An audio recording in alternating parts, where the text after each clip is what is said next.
Okay, well, we're here to review step number 32 of the 67 steps. I'm marching through each one of these, slugging them out, reviewing them, not even halfway there, and I already feel like I've learned so much just through lecturing on the lecture. But this was review number 32, and it was called Slot Machine Probability and Chasing the Mirage. How to step out of the cave into a more accurate reality. And I'm always trying to summarize these in one sentence. You can call it the elevator pitch, because if you can't summarize complex things in one sentence, then you probably really don't understand it. But the basic idea of this one was that you should always play the odds in life. Kind of a prerequisite to this lesson was a lesson that I reviewed a while back called Rene Descartes and Solving Problems with a Calculator. And that one seems like, looking back on it, kind of the setup for this lesson. The idea of that one was that you should always quantify your decisions and do the thing that's most likely to work out according to math, because the numbers don't lie. People lie, but numbers don't. And there's an example in here of determining if you're playing the odds in life, if you're being emotional or logical. You should always be logical in your decision making. But Ty gives an example for you. If there's two slot machines for you to play, one of them pays out 1 out of 10 times and the other one pays out 1 out of 20 times, which one is in your favor?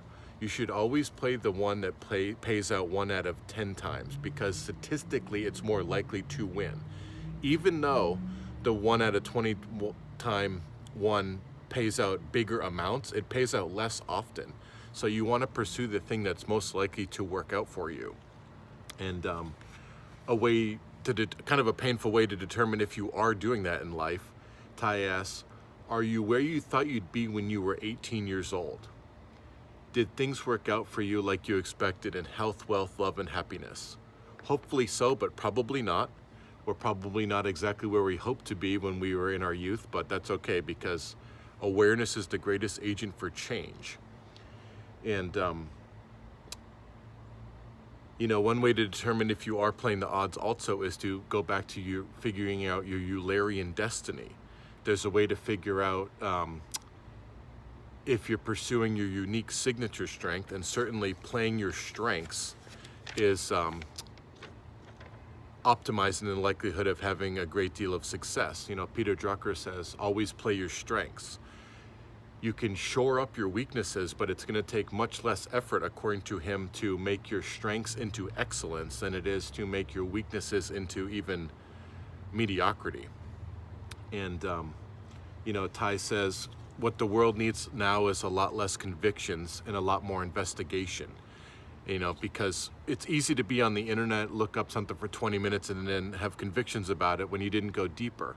Remember in the previous lesson, I don't know if it was the most recent one or a previous one before that, Charlie Munger says, avoid having convictions. You should be able to argue both sides of an argument better than the opposition. And when you investigate, you can help remove uncertainty. And certainly the lottery is not logical, it's emotional. And most people aren't that logical. They seem like they're very emotional. And in the subtitle of this, there was a thing about stepping outside of the cave, and that one was all about how there's a story about cavemen and women that were inside of a cave and had a fire going. Most were huddled around the fire to stay warm, but there was one caveman and all the way in the back of the cave that noticed the shadows of the other people and thought that he was looking at people, but he was really looking at a mirage. He was looking at something that wasn't real.